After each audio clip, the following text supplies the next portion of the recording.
오늘 주신 하나님의 말씀 예레미야 38장 1절에서 13절까지 말씀입니다. 예레미야 38장 1절에서 13절까지 말씀 우리 한 절씩 교독하시고 13절 말씀 함께 읽겠습니다. 마따네 아들 스바랴와 바스홀의 아들 그다랴와 셀레미야의 아들 유갈과 말기야의 아들 바스훌이 예레미야가 모든 백성에게 이른 말을 들은즉 이르기를 여호와께서 이같이 말씀하시되 이 성에 머무는 자는 칼과 긴 전염병에 죽으리라. 그러나 갈대아인에게 항복하는 자는 살리니 그는 노량물을 얻음같이 자기의 목숨을 건지리라. 여호와께서 이와 같이 말씀하시니라. 이 성이 반드시 바벨론의 왕의 군대의 손에 넘어가리니 그가 차지하리라 하셨다 하는지라.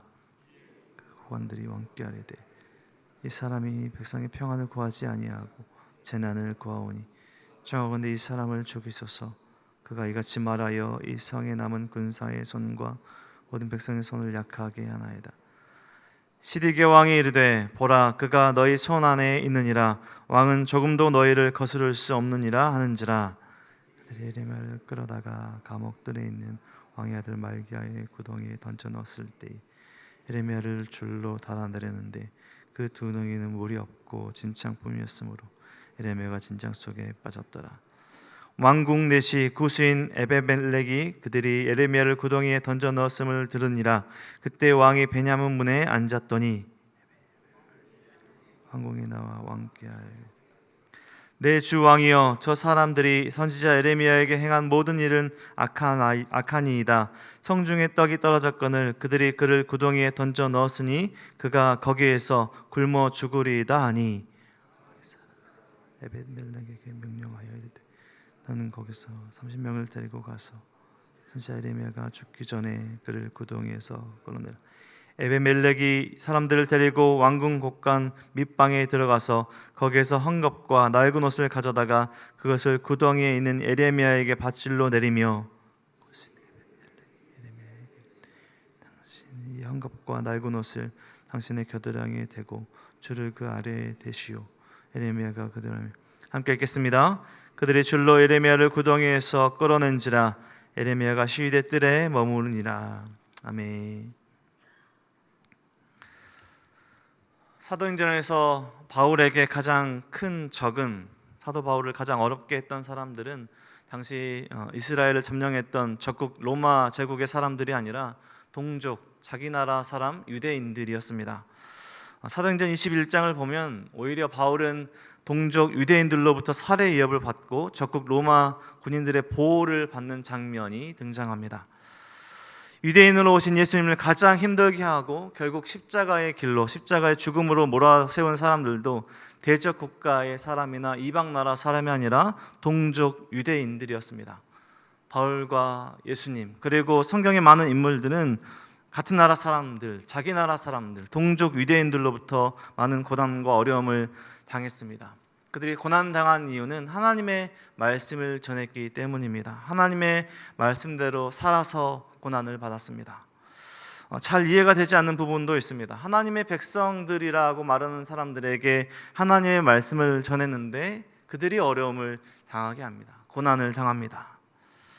왜 고난을 당했나 더 깊이 생각을 해보자면 하나님의 말씀을 전하는데 자신들이 원하는 하나님의 말씀을 전하지 않아서 싫어하고 거부하고 그 말씀을 전하는 결국 그 선지자들, 사도들, 예수님을 핍박했음을 볼 수 있습니다.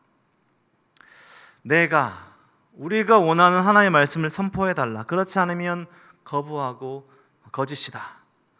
누가 하나님이고 누가 백성입니까? 오늘 본문에도 예레미야도 고난을 받고 있습니다. 예레미야가 고난을 받는 이유는 하나님의 말씀을 전했기 때문입니다. 하나님의 말씀대로 살았기 때문입니다. 오늘 본문에 보면 예루살렘은 함락 직전입니다. 이제 멸망 직전에 있는 상황입니다. 잠시 애굽의 군대에 대응하기 위해서 이 바벨론 군대가 포위하고 있다가 잠시 그 공격이 유예된 상태입니다. 이제 다시 돌아와서 멸망을 할 그런 시간인 것이죠. 바벨론에 의해서 멸망하는 이스라엘의 오늘은 우연히 갑자기 일어난 일이 아닙니다. 갑자기 바벨론의 군대가 쳐들어오거나 갑자기 이스라엘 남유다가 멸망하는 그런 날이 아닙니다. 열왕기하 20장 17절에 보면 하나님께서 말씀하셨던 그 날이 이르렀던 것이죠. 열왕기하 20장에 히스기야 왕 시대입니다. 이사야 선지자를 통해서 하나님께서 하신 말씀입니다. 여호와의 말씀이 날이 이르리니 왕궁의 모든 것과 왕의 조상들이 오늘까지 쌓아두었던 것이 바벨론으로 옮긴 바 되고 하나도 남지 아니할 것이요 또 왕의 몸에서 날 아들 중에서 사로잡혀 바벨론 왕궁의 환관이 되리라 하리라 하셨나이다. 이미 열왕기하 20장에 선포되었던 히스기야 왕 시대에 선포되었던 이 마지막 날이 이르렀던 것이죠. 남유다의 멸망을 하나님께서 이미 말씀하셨습니다. 오늘 본문에 보면 말씀 전하는 것 때문에 고난당하고 있는 예레미야는 이스라엘 죄를 심판하신 하나님의 말씀을 전하는 것뿐만 아니라 그 하나님의 심판을 함께 이스라엘 백성들과 당하고 있습니다. 멸망의 그 순간에 함께 그 시간을 보내고 있었던 것이죠. 예레미야의 사역 초기에 이런 선포된 하나님의 말씀을 듣고 이스라엘 백성들이 회심하고 회개하고 돌이켰다면 이스라엘 역사가 혹시나 다르게 흘러갈 수 있었겠지만 끝까지 하나님께로 돌아오기를 거부합니다. 하나님의 말씀을 듣기를 거부합니다. 함락 직전까지도, 멸망 직전까지도 하나님의 말씀을 듣기를 거부하고 싫어하고 배척합니다. 여기에 이스라엘 종교 지도자들, 정치 지도자들이 앞장서서, 유력자들이 앞장서서 하나님의 말씀을 거부합니다. 하나님의 말씀과 가장 가까이 있을 수 있는 사람들이 하나님의 말씀을 거부하고 있는 것이죠. 하나님의 말씀을 전하는 예레미야를 핍박합니다. 오늘 본문을 보면 예레미야의 모든 핍박 가운데 세 부류의 사람들이 등장하는 것을 볼 수 있습니다. 예레미야 핍박을 시작하고 부추기는 사람들이 있고요. 그리고 그 부추김에 방관하는 사람이 있고요. 그리고 예레미야를 보호하고 살리는 사람이 있습니다. 세 가지 부류의 사람이 등장합니다. 먼저 핍박을 시작하는 사람들입니다. 1절부터 나오는 스바디아, 그다리아, 유갈, 바스후울입니다.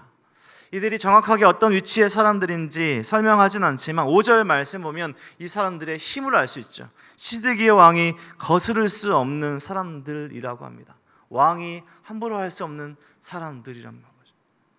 아마 이들의 가문, 아버지의 이름, 누구의 아들로 1절에서 설명하고 있는 것을 보면 이 아버지와 그들의 가문이 이 유대 사회에서 유력한 영향력 있는 사람들이었음을 알 수 있습니다. 우리나라 역사를 봐도요, 왕이 최고 권력자인 것은 맞지만 왕이 모든 것을 할 수 있었던 것은 아닙니다.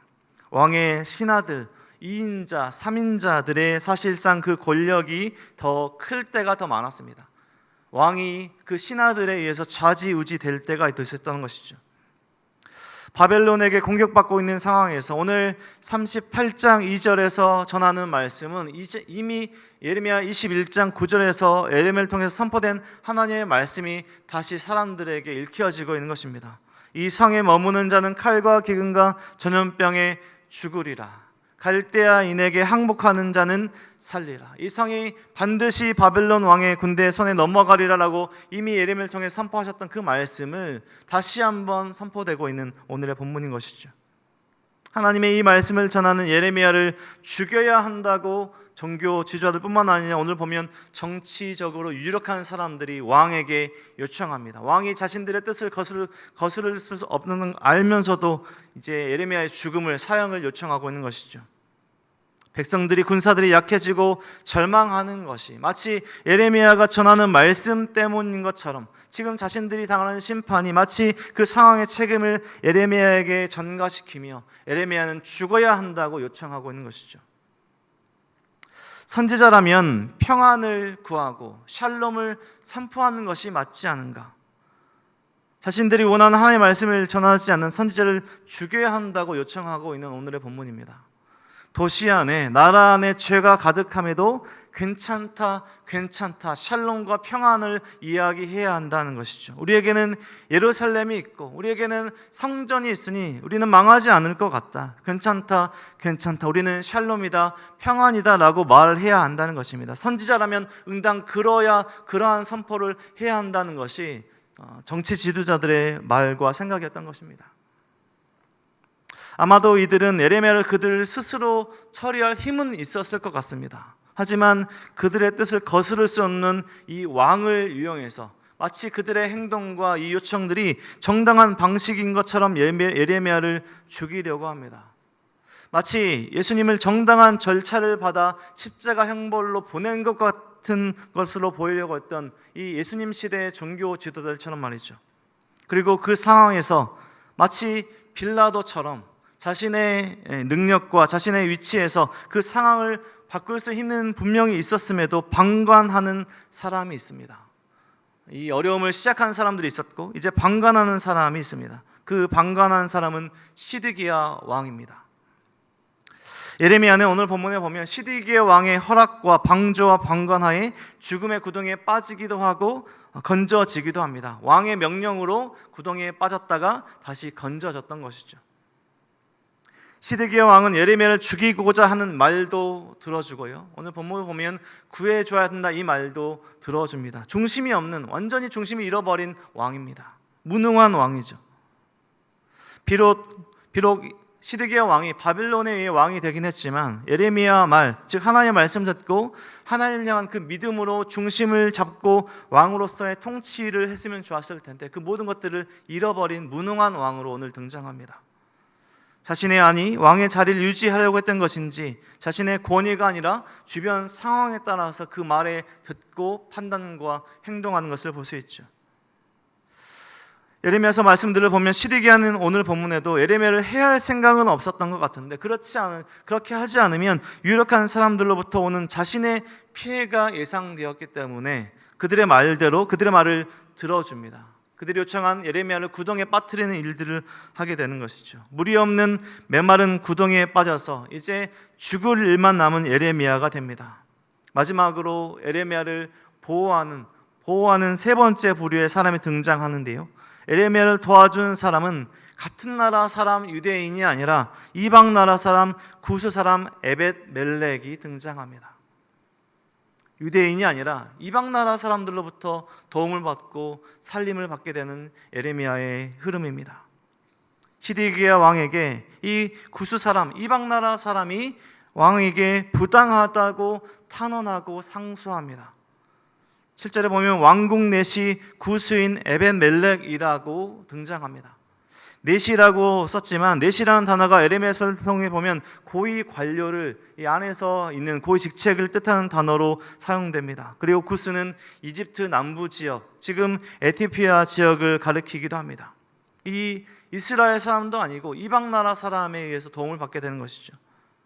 시드기야 왕 시기에 고위직에 있었던 이 이방 사람 에벳멜렉이 예레미야에게 가해진 오늘의 이 일이 악하다고 탄원을 한 구절이 바로 9절에 등장합니다. 에벳멜렉이 왕에게 나아가 이렇게 말합니다. 9절에 보면 내 주 왕이여, 저 사람들이 선지자 예레미야에게 행한 모든 일은 악하니이다. 성중에 떡이 떨어졌거늘 그들이 그를 구덩이에 던져 넣었으니 그가 거기에서 굶어 죽으리이다. 위기 속에서 이 한 줄의 정확하고 옳은 말이 등장합니다. 그들에게 모든 것들이, 그들이 행한 모든 일이 악하다고 말하고 있습니다. 에벳멜렉 상소에 시드기야 왕이 이번에는 예레미야를 구덩이에서 건져줍니다. 아마 저항을 염려했던 것인지 30명이나 가서 예레미야를 구덩이에서 건져주는 오늘의 본문입니다. 오늘 본문에 하나님의 말씀을 선포한 예레미야, 그리고 그 예레미야를 죽이고 핍박을 가하고자 그 핍박을 시작한 사람들이 나옵니다. 유대 정치에 유력한 사람, 그리고 그것을 방관한 시드기야 왕, 그리고 그 상황 중에 예레미야를 돕는 에벳멜렉의 이야기가 오늘의 본문의 내용입니다.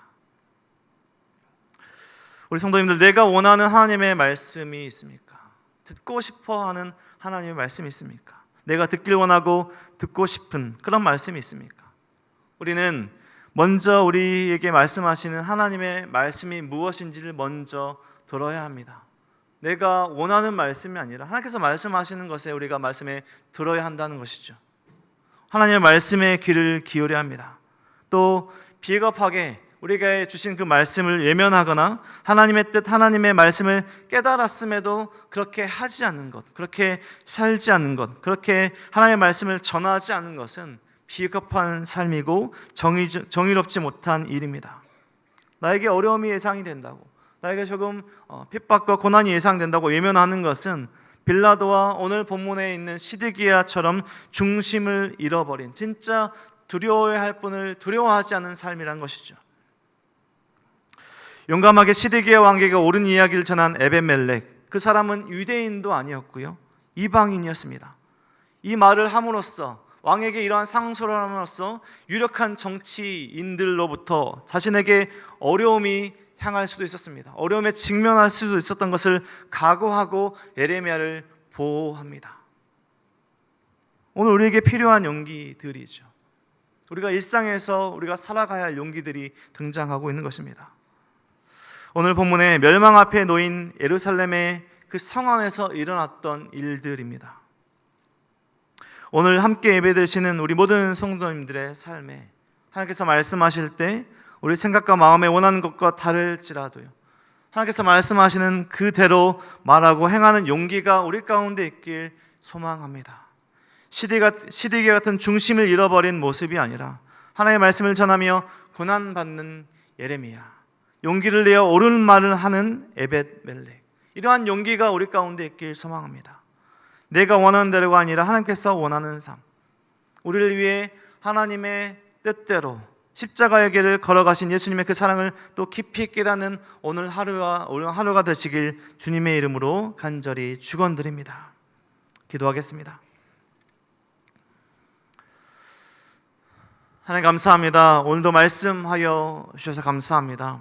하나님, 하나님의 말씀이 우리에게 주신, 우리를 깨닫게 하신 그 하나님의 말씀이 우리 마음에 불편하고 우리 마음에 원하는 말씀이 아닐지라도 하나님의 그 말씀에 귀 기울이고 하나님께서 원하시는 말과 행함으로 살아가는 우리의 삶이 될 수 있도록 인도하여 주시옵소서. 우리에게 어려움이 있을지라도 하나님의 말씀대로 살아갈 용기를 주시고 우리의 가정과 직장과 우리의 일상 가운데서 하나님께서 주신 그 은혜와 사랑으로 살아갈 수 있는 모든 것을 허락하여 주시옵소서. 성령 충만함으로 우리 삶 가운데 역사하시는 하나님을 의지하여 살아갈 수 있도록 도와주시고 영원하신 그 하나님의 말씀 위에 우리의 신앙과 우리의 삶, 우리의 가정, 공동체를 두는 우리의 삶이 될 수 있도록 인도하여 주시옵소서. 어려움 중에도 또 모든 어려움이 예상되는 상황 중에도 믿음의 선택했던 많은 성경의 인물들처럼 우리가 그러한 삶을 살아가도록 도와주시고 하나님의 뜻대로 십자가의 길까지 걸어갔던 예수님의 그 사랑을 오늘 하루 깊이 묵상하는 오늘 하루의 삶이 될 수 있도록 인도하여